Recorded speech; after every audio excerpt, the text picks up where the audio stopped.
بسم الله والصلاة والسلام على رسول الله. ازيكم حبايبي عاملين ايه؟ فيديو النهاردة عن الغريبة.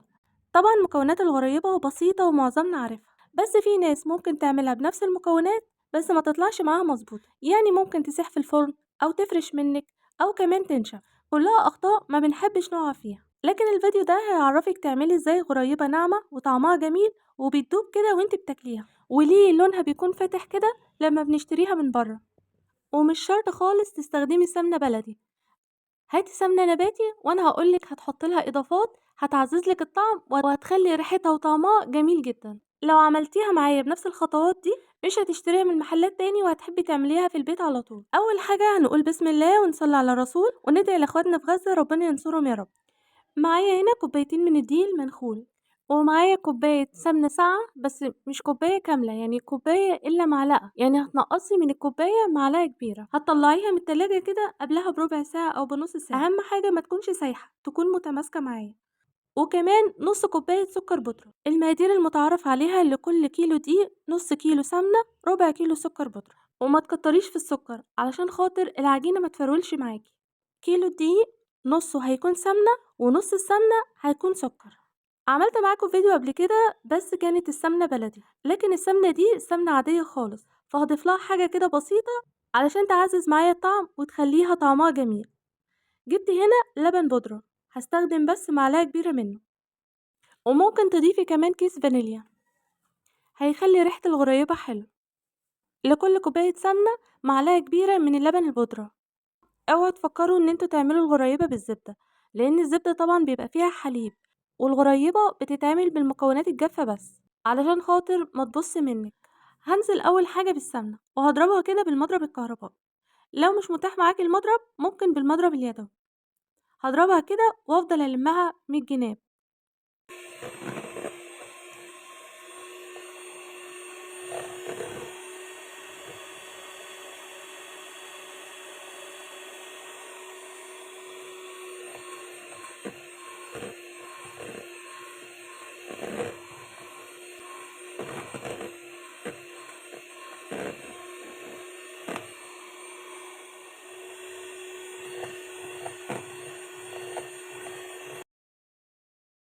انا هضرب السمنة كده لوحدها شوية علشان لونها يفتح معايا، وهو ده نفس اللون اللي هيطلع معايا في الاخر.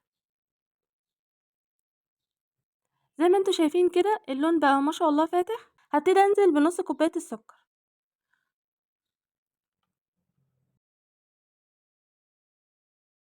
وهقلب السكر والسمنة بالمعلقة الاول علشان السكر ما يطرش ويبهدل الدنيا. نص كوباية السكر لمقدار الغريبة دي مظبوط قوي. لو حابة السكر فيه يكون زيادة هتزودي على نص الكوباية دي معلقة كبيرة من سكر البودرة. هضربهم كده مع بعض لمدة 10 دقايق لحد ما يبقى عامل زي كريم شانتيه. بعدين هنزل بكمية الدقيق واللبن البودرة، ولو عندك فانيليا ضيفيها. وخدي بالك الدقيق لازم يكون منخول.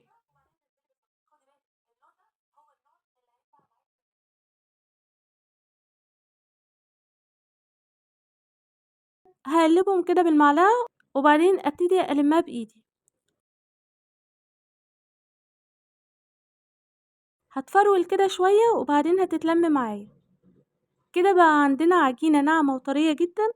لو لقيتيها بتلزق معاكي ضيفيلها معلقتين كبار من الدقيق، لكن لو لقيتيها بتلزق حاجة بسيطة كده ما تقلقيش، مجرد ما هتدخل التلاجة ونسيبها نص ساعة هتبقى عجينة متماسكة شوية وتقدري تشكليها زي ما انت عاوزة. هنا كنت بختبر العجينة وبشوف القوام بتاعها عامل ايه، والحمد لله ما شاء الله العجينة مش مشققة ومقاديرها طلعت مظبوطة.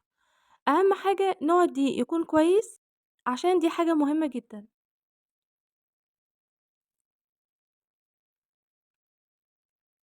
هتجيبي عجينة وتكوريها بين ايديكي كده وبعدين تضغطي عليها.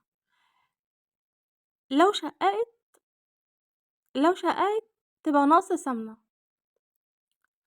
لكن لو ما شققتش وما حصلهاش اي حاجة وطلعت مظبوطة بالشكل ده يبقى العجينة بتاعتك مظبوطة ومش ناقصها اي حاجة. هغطيها وادخلها التلاجة نص ساعة.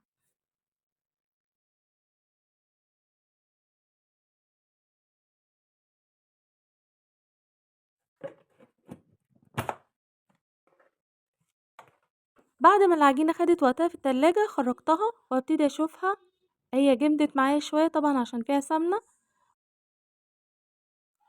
ولازم اختبرها تاني قبل ما اعملها كور. هابتدي بقى اكورها كور صغيرة بالحجم اللي انا عاوزاه. لو مش هتعرفي تكوريها على ايدك ممكن تجيبي المعلقة الصغيرة اللي هي في الاكواب المعيارية، اللي هي اصغر معلقة عاملة زي الكورة كده، علشان حجم الغريبة يبقى كله سوا بعضه. في الوقت ده هكون مشغلة الفرن قبلها ب10 دقايق. بعد كده هجيب صينية ومش هدهنها اي حاجة، علشان الغريبة كده كده فيها سمنة، فمش هحتاج ان انا ادهن الصينية. هابتدي ارصها كده وهاسيب مسافة بين كل واحدة والتانية. بعد ما عملت الكور بتاعتي هابتدي ازينها. هنا بابتدي ازينها بالمكسرات، انت ممكن تزينيها باي حاجة انت حباها. كوبايتين الدقيق اللي انا عملتهم عملولي 40 واحدة من الغريبة. انا حبيت اقولك علشان تعرفي الكمية بالظبط هتعمل معاكي قد ايه. لو عايزة تضمني ان عجينة الغريبة معاكي مظبوطة ولا لا، جربي الاول واحدة وشوفي هيطلع فيها مشكلة ولا لا. يعني لو طلعت مشققة يبقى انت مكترة في الدقيق ومقللة في السمنة. بس لو انت مشيتي معايا بنفس المقادير دي، لا هتطلع مشققة ولا هتفرش معاكي ولا هتعمل اي حاجة من المشاكل دي. بعد ما خلصت الصينية خالص هبتدي احطها في الفرن على الشبكة في النص على نار هادية ما بين الهادية والمتوسطة. يعني انا خدت معايا في الوقت بالظبط 17 دقيقة، يعني ما بين الربع ساعة والتلت ساعة. هتبصي عليها كده وتشوفيها. في رمضان اللي فات ما خدتش اكتر من 12 دقيقة، بس مش عارفة ليه، ده عيب فرن ولا عيب الدقيق نفسه. ملحوظة بس حابة اقولها، لو هتدخلي الصينية في الفرن وباقي الكمية مش هتستخدميه في الفرن او مفيش مكان لصينية تانية في الفرن، فهتخلي كمية العجينة دي في قلب التلاجة، عشان خاطر العجينة لو فضلت برا التلاجة هتسيح منك ومش هتعرفي تشكليها، ولو شكلتيها وهي سايحة كده هتدخل الفرن هتفرش منك وهيبقى شكلها مش ظريف. ممكن حد يقول هنحط دقيق مثلا او نزودها دقيق فتجمد معانا، لا، احنا عايزينها بنفس العجينة الطرية دي ومش هنزود لها دقيق علشان ما تشققش معانا في الفرن. على فكرة يا جماعة انا بقول الكلام ده عن تجربة، يعني انا جربت الطريقة دي ولقيتها حلوة جدا. اول ما الغريبة تطلع من الفرن نسيبها 10 دقايق او ربع ساعة كده لحد ما تبرد خالص، وبعد كده نبتدي نرصها في طبق التقديم. وبكده وصلنا لنهاية الفيديو، واتمنى طبعا ان انتوا تكونوا استفدتوا منه. ولو عجبكم الفيديو دوسوا لايك، ولو اول مرة بتشوفوني ما تنسوش تشتركوا في القناة علشان يوصلكم مني كل جديد. والسلام عليكم ورحمة الله وبركاته.